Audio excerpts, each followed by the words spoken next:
All right, you alluded to it. You had a little bit of an internal debate on Tua. I did. And this next guy on our list, number 20. Yeah, number 20. It's the Mac attack, baby. It's going Mac Jones, right? Again, we're not drafting the team. We're not drafting the organization. We're not drafting the offensive coordinator. We're just trying to pick the quarterback here, okay? And that all goes into this. So that's where Mac Jones comes into play. Better than it seemed last year. I know a lot of people look at it and go, it was terrible. I go, man, if you sat there and watched film with me, you'd go, man, there's a lot of good games, good decisions, good throws. You need some help. There's nothing there. Incredible decision maker, incredible anticipation and accuracy. Incredible. That's where like this guy's damn good, right? Situation was messed up. I mean, the worst offensive coaching in football last year. I think most people would tell you it was the Patriots, right? Offense basic as hell, right? Not even coached as well as it should be, with details. Then you get into, I don't know, who you scared of? What receiver are you scared of on the New England Patriots? Yeah, right. You're going, damn, who are the receivers on the Patriots? Exactly. Yeah. That's what I mean. Tyquan Thornton scared me, and then he got hurt a bunch. Exactly. You know? That's you said it right. That's the guy. You're exactly right. And he was a rookie and finding his way still. So that's where I want to go again. Where you don't think Mac would have looked different if he was on the Dolphins? How do you think Tua would have looked if he was on the Patriots? That's the real question, right? And he had to run that offense and do that. What? Yeah. So we got to take all of that, kind of into the thinking here, and that's why I'm here to kind of decipher through that. And that's why we do this. So there's a lot to like about Mac Jones. There still is, and I'm a big believer in him still. But, and I could almost feel the but coming there. His ceiling. Correct me if I'm wrong in your thinking here, will always be limited by the things that he can't do, or maybe that elite arm talent. Yeah, I think so. I think that's fair. Do I ever look at Mac Jones and go, ooh, I think he could be a top 6 or 7 quarterback if it all goes right? No, probably not. Do I think he could be like 9, 10, or 11 for like 10 years in a row? Yeah, like how Jimmy Garoppolo is like in year 10 of being 21 there. Like I could see him being there. Yes. What's amazing for him, right? And then again, when we talk about lack of weapons and all that, early in the year, you heard me say he got a little, I'm going to try to make some things happen, and he threw some dumb interceptions, some things that were kind of outside of what we've seen him do, right? So that was the Baltimore game. I brought that up before the podcast, right? You go back and watch the Baltimore. He made a lot of awesome throws and awesome plays. Threw one bad interception, then threw a really bad one down in the red zone, and then the game's kind of over. Calais Campbell pulled him to the ground with kind of a semi-cheap shot, in my opinion. Yeah. And he threw an interception on that play. I remember that, yeah. And now he's hurt, and now they win a game with Bailey Zappi, and it's Mac Jones sucks, Bailey Zappi's awesome. It changed just like that. I mean, literally just like that. So, but getting back to the point, even though the arm is not like wow arm, right?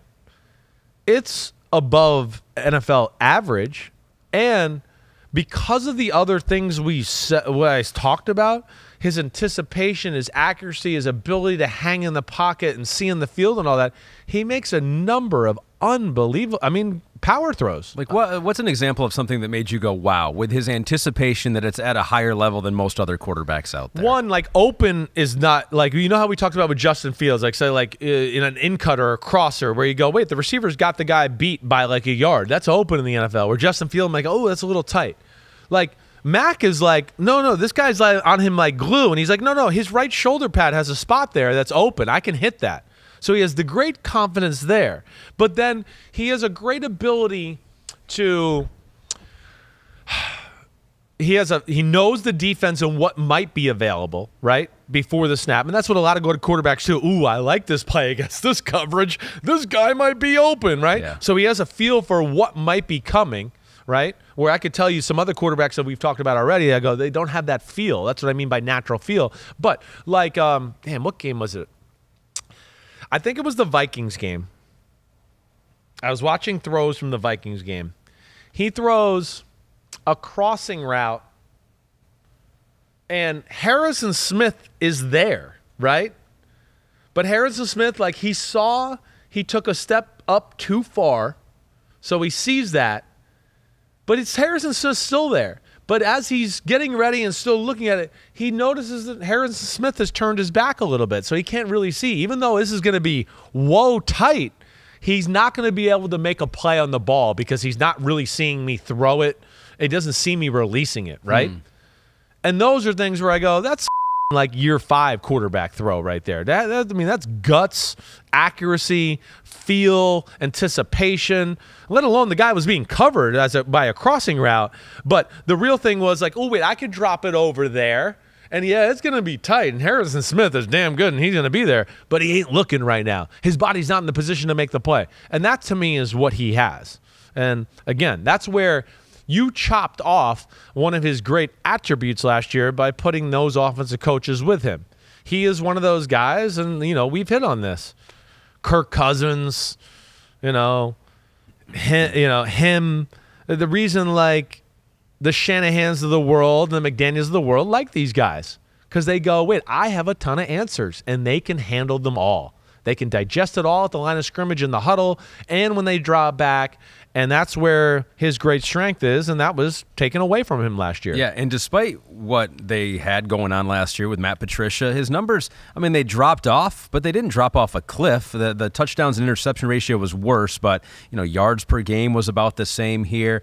He was sacked just a little bit more time. So, I think that's a credit to him as a quarterback, despite what was ever happening there. And Mike Giardi, who covers who used to work at the NFL and now has been covering the Patriots for a long time. He's still tweeting about him. He said, this is what he's heard about him so far. He said, continued positive reviews from teammates, coaches who have been around Mac Jones. Yes. The longest. They go, confident, leading like we know he can, ready to remind you, the media and the fans, why he was a playoff quarterback in year 1, energized by the change of Bill O'Brien, offensive coordinator. Do we ever hear anything different about Mac Jones? See, that's another thing where... Well, except for last year when he dared reach out to maybe Bill O'Brien or someone else to figure out how to figure out this Patriots offense. He went behind Bill's back to try to get better on his own. I think it definitely got him in the doghouse. Definitely to that. I've yet to hear a player or a coach really around him who doesn't think he's a top-notch leader that brings edge and energy to the football team every day. He's got more shit to him than people realize. I know he looks like, Johnny Abercrombie and Finch or, Polo. Finch? Finch, sorry. Yeah. Goldfinch, you've been buying the knockoff brand, I think. I know he looks like one of those guys like in the, in the book or the, their website. But there's confidence and shit talking in Mac Jones from everybody I hear. He's got incredible leadership skills that way. That the durability and that aspect right there were definitely a part of the nudge of why I gave him the edge over Tua. Like I said, it was a nitpicky stuff there, right? But man, the processing is incredible. Right, it really is. He's got a pretty quick release. I wish he had some different arm angles, right? Like a Garoppolo or any New England quarterback really knows where to move in the pocket. There's a little more backyard ability than he gets credit for. He's a below-average runner.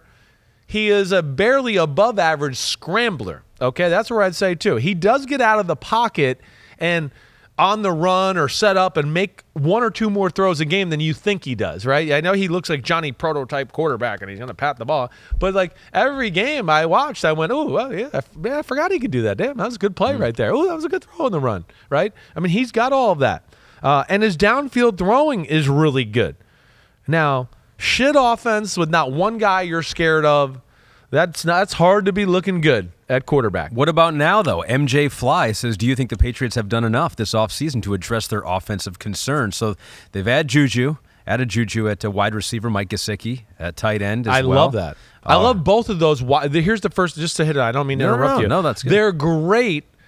They're big body. This is where I love it with him. He is a great, you're covered, and I can still throw it to you, and I'm going to hit you, and we'll get the completion. And those guys are made for that. They don't care. Gesicki, he's so long and can jump and everything.